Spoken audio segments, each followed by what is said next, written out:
wanted to show you real quick how you reset your tire pressure systems, your sensors or whatever. So say if you put new rims on, or vice versa, something happened for some reason it's not reading them, or you switch, winter, summer tires, things like that.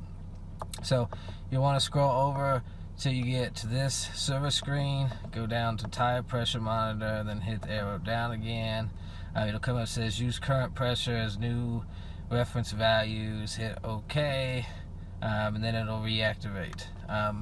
Then you'll want to drive around for 10-15 minutes and then it'll reset itself. Some of the newer cars will actually show you a pressure of each tire there. The 08 model doesn't, so it's pretty much the same regardless of which W204 you have.